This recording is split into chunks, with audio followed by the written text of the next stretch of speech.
అదే security purpose గా check పెట్టి ఆ చెక్ పెట్టి ఆయన అంతే కదా, ఆయన అకౌంట్ నమ్మి నేను ఆయన నిజంగా ఎంత పెద్ద మేనేజర్ వాళ్ళ భార్య ఇంత ఇన్స్పెక్టర్ అంటే మనం నమ్మే తన అకౌంట్కి నేను ట్రాన్స్ఫర్ ఇచ్చాను. నా అకౌంట్ అతను చెప్పింది మీకు ఇచ్చినట్లు ఫస్ట్ అప్లికేషన్లో నేను మీకు ఇచ్చాను. ఈ బిజినెస్ కూడా నువ్వు లోన్ ఎలిజిబుల్, నీకు లోన్ కావాలని నన్ను అడిగి ప్రెషర్ చేసిండు. నాకు లోన్ అవసరం లేదు సార్ అంటే, నీ లోన్ని నేను తీసుకుంటాను, నేను కట్టుకుంటాను, నాకు కొంచెం అమౌంట్ అవసరం ఉందని చెప్పేసి నన్ను రిక్వెస్ట్ చేసి, సార్ ఒక 5 చెక్కులు నాకు ఇచ్చి, ఆ 5 చెక్కులు నీకు షూరిటీగా ఉంచుకోండి, నేను ఒక 15 లక్షలు తీసుకుంటాను, నాకు కొంచెం అవసరం ఉందని చెప్పేసి నాతో సిగ్నేచర్స్ ప్లస్ చెక్కులు తీసుకొని నా దగ్గర నుంచి 15 లక్షలు అని చెప్పేసి ఇది లోన్ తీసుకున్నాడు. ఆ 15 లక్షలకు సంబంధించి మళ్ళీ నా అకౌంట్లోకి వేసి నా అకౌంట్లో నుంచి మళ్ళీ సార్ అకౌంట్కి ట్రాన్స్ఫర్ చేయించుకున్నాడు. దానికి సంబంధించిన ప్రూఫ్లు కూడా నా దగ్గర ఉన్నాయి. ఇప్పుడు సార్ వెళ్ళిపోయిందని చెప్పేసి ఎస్కేప్ అయిందని తెలిసిన తర్వాత నేను బ్యాంక్కి వెళ్ళి చూస్తే 15 లక్షలు అని చెప్పిన లోను ఇప్పుడు 24 లక్షల రూపాయలు నా పేరు మీద తీసుకున్నట్టు ఉంది. నాకు అందులో 24 లక్షల రూపాయల నుంచి నేను 1 రూపాయి కూడా తీసుకోలేదు. ఆ సార్కి మళ్ళీ రిటర్న్ చేసిన ప్రూఫ్లు, దానికి సంబంధించిన స్టేట్మెంట్స్, ఆ సార్ నాకు చెక్కులు రాసిచ్చిన చెక్స్ అవన్నీ నా దగ్గర షూరిటీగా ఉన్నాయి. ఆ సార్ని ఎట్లయినా సరే పట్టుకొని వచ్చి మా అమౌంట్ మాకు ఇప్పించవలసిందిగా మేము మీకు అందరికీ రిక్వెస్ట్ చేస్తున్నాం.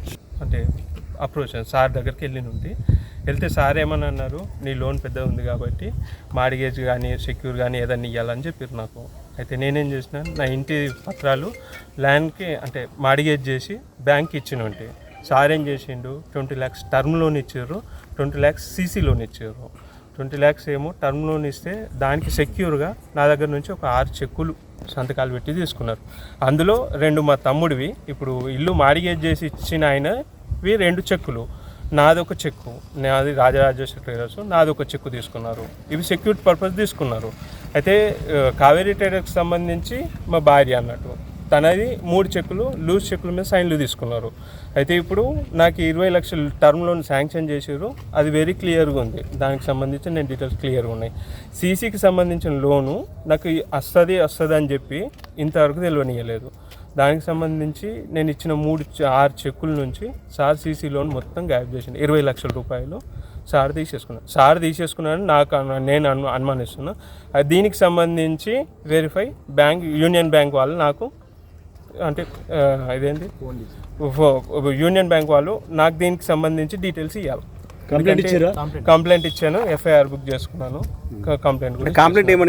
కంప్లైంట్ వచ్చేసి 20 లక్షల రూపాయలు నా సీసీ లోను రాలేదు, నాకు క్లియర్లీ నాకు శాంక్షన్ కాలేదని చెప్పారు.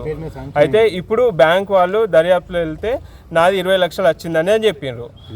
వాళ్ళు ఏం చెప్పారు, ఈ స్టేట్మెంట్లో తీస్తే నేను షూరిటీ పర్పస్ గురించి ఇచ్చిన చెక్కుల్ని అది దాంతో విత్డ్రాల్ చేసుకున్నారు. అయితే నేను ఏ రోజు ఆ చెక్కులు వాళ్ళే షూరిటీకి ఇచ్చిన చెక్కులు వాళ్ళు విత్డ్రా చేసారు. అది ఎవరు విత్డ్రాల్ చేసారు అనేది నాకు సంజాయిషి కావాలి. ఎవరు బ్యాంక్ మేనేజర్ ఎవరు? పి అజయ్. బ్యాంక్ మేనేజర్ ఇప్పుడు ప్రజెంట్ సస్పెండ్ ఉన్నారని తెలిసింది. సస్పెండ్ ఫరాలీలు ఉన్నారు. అసలైన తొలి వెలుగు. ఫాలో వాట్సాప్ @తొలి వెలుగు official.